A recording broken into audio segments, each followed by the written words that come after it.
Hello everyone. In previous lecture we discussed about the extraction of metals having middle of the activity series, and today we will discuss about the extraction of metals high up in the activity series.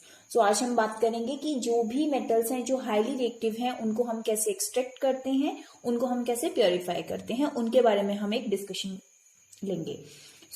सबसे पहले अगर हम बात करें, जैसा कि हमने जो मिडल रिएक्टिविटी ऑर्डर था उसके लिए डिफरेंट मेथड्स डिस्कस किए थे, like reduction with carbon monoxide, reduction with aluminium. अब हम अगर बात करें extraction of metals high up in activity series, तो what is the need of different method. हमें यहाँ पे डिफरेंट मेथड जो है वो अप्लाई करने की क्या जरूरत है।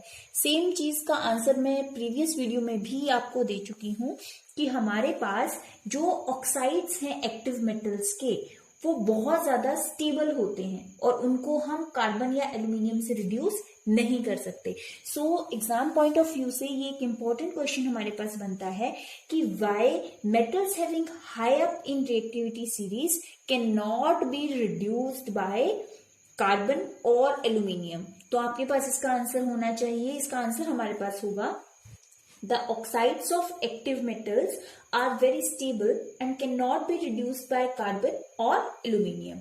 आप इसका ये आंसर जो है वहां पे मेंशन करेंगे।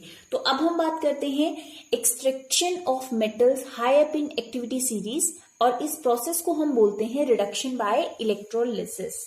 ये जो है ये एक बहुत ही पॉपुलर मेथड है जिसकी हेल्प से हम हाईली रिएक्टिव मेटल्स जो है हमारे पास उनको एक्सट्रैक्ट कर सकते हैं।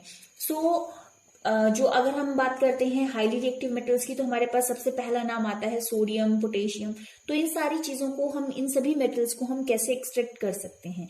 These metals are commonly extracted by electrolysis of their fused salts using suitable electrodes. हम क्या करते हैं, कोई भी इलेक्ट्रोड्स लेते हैं, एनोड लेते हैं, कैथोड लेते हैं, और उसमें से इलेक्ट्रिसिटी जब पास करते हैं तो हमारे पास वहां से मेटल्स जो हैं वो प्योरीफाई हो जाती हैं। The metals are deposited at cathode. Cathode पे कौन सी जाएंगी, कैथोड कौन सा होता है, that is negatively charge. Where chlorine, अगर हम क्लोरीन की बात करें, जैसे क्लोरीन नेगेटिव चार्ज है तो वो किसके ऊपर जाएगा, पॉजिटिव चार्ज के ऊपर। Always remember different charges attract each other. यहाँ पे जैसा कि मैं एक एग्जाम्पल है मेरे पास, मैंने क्या किया, एक बीकर लिया, उसमें इलेक्ट्रोलिसिस प्रोसेस अगर हम करें, फॉर एग्जाम्पल मैंने यहाँ पे एक बीकर लिया। अब जो सोडियम है that is present in the form of NaCl। तो यहाँ पे मैंने क्या किया, NaCl का जो सोल्यूशन था वो मैंने यहाँ पे डाला।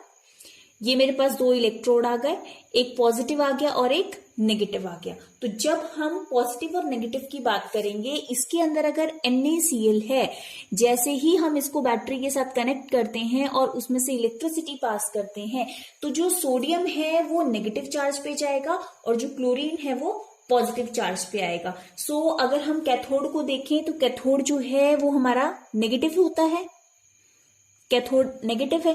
तो आपका सोडियम जो है जब आप इलेक्ट्रिसिटी पास करेंगे किसके ऊपर डिपॉजिट होगा, कैथोड के ऊपर। और क्लोरीन के ऊपर नेगेटिव चार्ज होता है, एनोड के ऊपर पॉजिटिव चार्ज होता है। तो क्लोरीन जो है वो किसके ऊपर डिपॉजिट होगा, इसके ऊपर डिपॉजिट होगा। इस प्रोसेस की हेल्प से हम मेटल्स को एक्सट्रैक्ट कर सकते हैं जो कि बहुत ज्यादा हाईली रिएक्टिव होती हैं। यहाँ पे फॉर एग्जाम्पल मैंने NaCl को जब वाटर के अंदर डिसॉल्व किया और उसके बाद जब उसमें से इलेक्ट्रिसिटी पास ऑन की, हमें पता है इलेक्ट्रिसिटी का मतलब होता है फ्लो ऑफ इलेक्ट्रॉन्स। जैसे ही हमने Na पॉजिटिव के पास इलेक्ट्रॉन्स, जैसे ही सबसे पहली चीज NaCl को वाटर में डिसॉल्व करेंगे तो Na डिसोशिएट होकर अलग हो जाएगा एंड क्लोरीन जो है वो डिसोशिएट हो जाएगा। दैट मीन्स हमारे पास आया Na पॉजिटिव, और जैसे ही हमने इलेक्ट्रिसिटी पास की that means we providing a electron. एक इलेक्ट्रॉन जैसे ही हमने प्रोवाइड किया, हमारे पास स्टेबल सोडियम आ गया, that deposit on the cathode. Similarly applied for the chlorine. Chlorine के साथ क्या हुआ, क्लोरीन के ऊपर नेगेटिव चार्ज होता है, जब हमने इलेक्ट्रिसिटी पास की तो क्लोरीन भी स्टेबल होके किसके ऊपर डिपॉजिट हो गया, एनोड के ऊपर। By this we can say that by the process of electrolysis हम क्या कर सकते हैं, हम जो हमारी हाईली रिएक्टिव मेटल्स हैं उनको प्योरीफाई कर सकते हैं।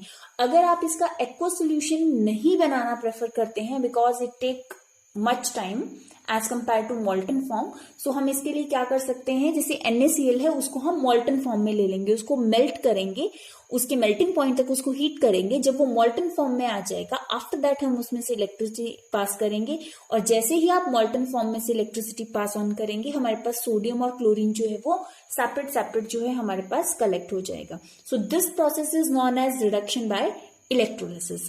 तो ये थे हमारे पास, जो हमारा थर्ड स्टेप था वो हमारा कंप्लीट हो गया। हमने जैसा कि स्टार्टिंग में डिस्कस किया था, there are 4 steps involved in the metallurgy process.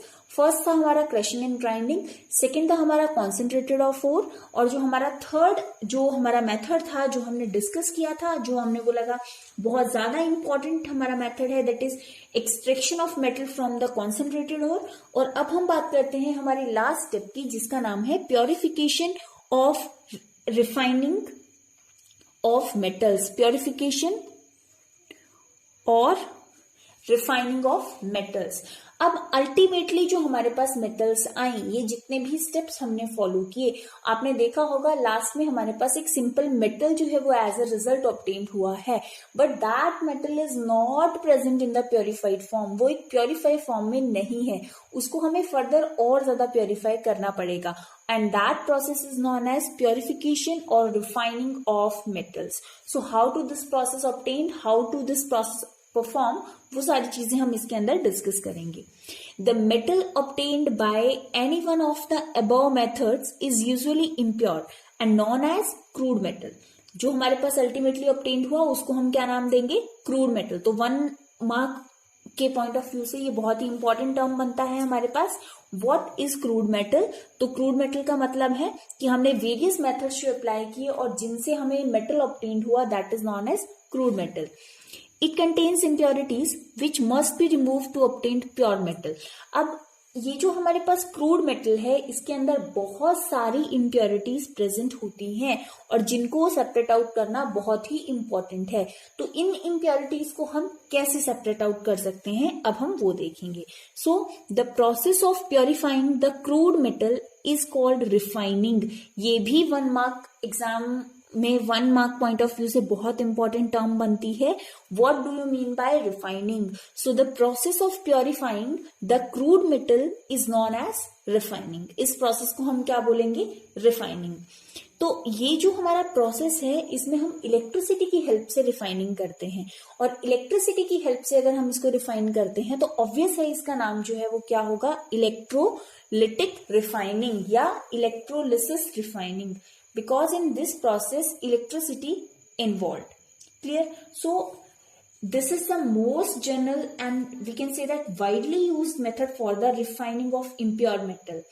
Many metals such as copper, zinc, tin, nickel, silver, gold are refined electrolytically. These all metals are separated or refined by this method. It is actually based on the phenomena of electrolysis. Electrolysis means we can supply or pass a current from the solution or the crude metal. In this method, the crude metal is cast into thick rod and made as anodes, while the thin sheets of pure metals as made as cathodes. So सबसे पहला step जो है हमारे पास, जो हमारे पास crude metal आती है उसको हम रॉड्स की फॉर्म में कास्ट कर लेते हैं, उसको रॉड्स की फॉर्म में कन्वर्ट कर देते हैं। फॉर एग्जाम्पल, यहाँ पे मैंने एग्जाम्पल कंसीडर किया है कॉपर का। मेरे पास जो कॉपर है, जो क्रूड फॉर्म है कॉपर का, उसको सबसे पहले हम एक रॉड के फॉर्म में कन्वर्ट करेंगे, और वो जो रॉड के फॉर्म में हमने इम्प्योर मेटल को कन्वर्ट किया है उसको हम नाम देंगे एनोड, उसको हम बोलेंगे एनोड। आफ्टर दैट जो हमारे पास क्रूड मेटल है उसी का एक प्योर फॉर्म लेंगे। फॉर एग्जाम्पल, मेरे पास क्रूड मेटल कॉपर है, तो जो हमारा कैथोड होगा दैट इज प्योर कॉपर, वो हमारे पास ऑलरेडी एक्सट्रैक्टेड किया हुआ प्योर कॉपर होगा। क्लियर? आफ्टर दैट हम क्या करेंगे, an aqueous solution of some salts of the metal is used as electrolyte. हमारे पास जो भी मेटल है जिसको हम प्योरीफाई करने वाले हैं, उससे रिलेटेड कोई भी सॉल्ट जो है उसका हम एक्वस सोल्यूशन लेंगे, that will be put in the beaker. For example, we purify the copper metal, so we have to take the salt, or we have to take an electrolyte in which copper is present, for example copper sulfate. So यहाँ पे हमने अगर crude metal जो है वो copper लिया, pure metal भी हमारे पास कॉपर आया, तो हम सोल्यूशन ऐसा लेंगे जिसके अंदर कॉपर प्रेजेंट हो. तो कॉपर सल्फेट ले सकते हैं, कॉपर कार्बोनेट ले सकते हैं, तो हम प्रेफर क्या करेंगे इसके लिए, copper sulphate. On passing current through the electrolyte, the pure metal from the anode dissolved into the electrolyte. जैसे ही हम इसमें से इलेक्ट्रिसिटी पास करना शुरू करेंगे, हमारे पास जैसे ही हमने इलेक्ट्रिसिटी पास ऑन करना शुरू किया, जो हमारा क्रूड मेटल है वो डिसॉल्व होना स्टार्ट हो जाएगा, वो घुलना शुरू हो जाएगा इस सोल्यूशन के अंदर. कुछ अमाउंट जो है इसके अंदर डिसॉल्व हो जाएगा, कुछ अमाउंट बॉटम में सेटल डाउन हो जाएगा, और जो प्योर कॉपर है वो हमारे इस रॉड के ऊपर डिपॉजिट होना स्टार्ट हो जाएगा. Clear? So soluble impurities go in the solution, whereas the insoluble impurities settle down at the bottom of the anode, and this is known as anode mud. So by this way the pure metal from anode goes into electrolyte, and from electrolyte it goes to the cathode. So we take an example of copper metal, or we can say that this is the example of electrolytic refining of copper. So how to this activity perform? जैसा कि हमने सबसे पहली चीज जो discuss की थी, सबसे पहला हमारे पास जो पार्ट है दैट इज हम कोई भी क्रूड मेटल जो है हम उसको कास्ट करेंगे एक रॉड की फॉर्म में. सो हमने क्रूड मेटल जो था, क्रूड कॉपर जो था, उसको हमने रॉड की फॉर्म में कास्ट किया और उसको हमने नाम दिया एनोड. आफ्टर दैट अगर ये कॉपर है तो हम एक प्योर कॉपर की अनदर रॉड लेंगे जिसको हमने क्या नाम दिया, कैथोड. इसको हमने यहाँ पे बैटरी के साथ कनेक्ट किया. सॉल्यूशन हमने यहाँ पे लेना है जिसको हम इलेक्ट्रोलाइट बोलते हैं. आपके पास ये क्वेश्चन भी बनता है, what do you mean by electrolyte? So electrolytes are the solutions which can conduct electricity. Electrolyte ऐसे लिक्विड्स होते हैं, ऐसे सॉल्यूशंस होते हैं जो इलेक्ट्रिसिटी को कंडक्ट करते हैं. फॉर एग्जाम्पल वाटर जो है उसको भी हम इलेक्ट्रोलाइट बोलेंगे. क्लियर? तो हमारे पास ये जो मेटल है इससे रिलेटेड हमने यहाँ पे एक्वस सॉल्ट का सोल्यूशन लिया. मैंने क्या लिया यहाँ पे, कॉपर सल्फेट सोल्यूशन लिया. क्लियर? आफ्टर दैट अगर मैं यहाँ पे देखूं, क्रूड कॉपर को हमने नाम दिया एनोड, प्योर मेटल को हमने नाम दिया कैथोड, कॉपर सॉल्यूशन जो था हमारा उसको हमने नाम क्या दिया, इलेक्ट्रोलाइट. और साथ में हम क्या करेंगे, कुछ amount, small amount of dilute sulphuric acid. अब यहाँ पे डाइल्यूट सल्फ्यूरिक एसिड मिलाने का पर्पस क्या है? जैसे ही हम यहाँ पे डाइल्यूट सल्फ्यूरिक एसिड मिलाएंगे, ये जो प्रोसेस है इलेक्ट्रोलिटिक रिफाइनिंग का, ये थोड़ा सा फास्ट हो जाएगा. बिकॉज अगर हम सल्फ्यूरिक एसिड नहीं मिलाते हैं, it take long time to perform और टू कंप्लीट द रिएक्शन और प्रोसेस. तो इसीलिए हम थोड़ा सा सल्फ्यूरिक एसिड इसके अंदर ऐड करेंगे जिसकी वजह से ये प्रोसेस थोड़ा सा फास्ट हो जाएगा.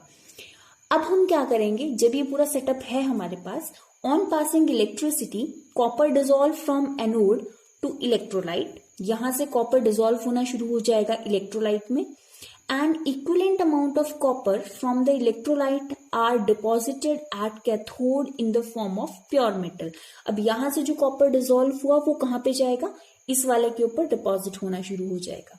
क्लियर? अगर हम यहाँ पे देखें, एनोड के ऊपर क्या रिएक्शन होगा, कॉपर में से 2 इलेक्ट्रॉन माइनस हो जाएंगे, हमारे पास बन जाएगा कॉपर 2 पॉजिटिव. इसी तरह से अगर कैथोड की बात करें, कैथोड पे क्या होगा, कॉपर 2 पॉजिटिव है, 2 इलेक्ट्रॉन्स ऐड होंगे तो हमारे पास क्या बचेगा, copper. The impurities present in crude copper either dissolve into electrolyte और सेटल डाउन इन बॉटम. अब इसके अंदर जो प्योर था वो तो यहाँ पे डिपॉजिट हो गया, लेकिन अभी भी कुछ इम्प्योरिटीज जो इसके अंदर थी वो कहाँ गई, कुछ तो इसके अंदर डिसॉल्व हो गई थी, कुछ जो थी वो यहाँ पे बॉटम में सेटल डाउन हो गई. और ये जो सेटल डाउन हुई बॉटम में, इनको हम क्या बोलते हैं, एनोड मड. ये भी एक इंपॉर्टेंट टर्म है हमारे पास एग्जाम पॉइंट ऑफ व्यू से, what is anode mud. So it is the part of impurities which are settled down in the bottom during electrolytic refining. Basically this is very important. Anode mud is very important. Why? Because in some cases जो impurities हैं they are present in the form of other metals. हो सकता है copper के अंदर जो कुछ impurities हैं वो इम्प्योरिटीज जो हैं वो खुद एक मेटल हो, लाइक गोल्ड हो गया, सिल्वर हो गया। मोस्टली ऐसा होता है कि जो हमारे पास इम्प्योर कॉपर है उसके अंदर इम्प्योरिटी की फॉर्म में गोल्ड या सिल्वर होता है। सो वो इलेक्ट्रोलाइट के अंदर तो डिसॉल्व होगा नहीं, अल्टीमेटली बॉटम में जाएगा तो एनोड मड बनेगा। सो हम एनोड मड से उसको इजीली एक्सट्रैक्ट कर सकते हैं। So gold and silver metals if present in the impure metal can be removed or recovered by the anode mud. Clear? अब हम बात करते हैं यूजफुलनेस ऑफ इलेक्ट्रोलाइटिक रिफाइनिंग। ये क्यों इतना इंपॉर्टेंट है, क्या इसकी इंपॉर्टेंस है? तो फर्स्ट पॉइंट इज इट रिफाइंस और purify the metal. Obviously metal को प्योरीफाई करने के काम आता है, तो बहुत ज्यादा इंपॉर्टेंट है। Secondly it helps to recover some valuable metals, जो हमने अभी अभी डिस्कस किया, लाइक गोल्ड एंड सिल्वर। तो जो वैल्यूएबल मेटल्स हैं उनको रिकवर करने के लिए भी ये प्रोसेस बहुत इंपॉर्टेंट है। ये वाला प्रोसेस जो है वहां पे भी यूज किया जाता है।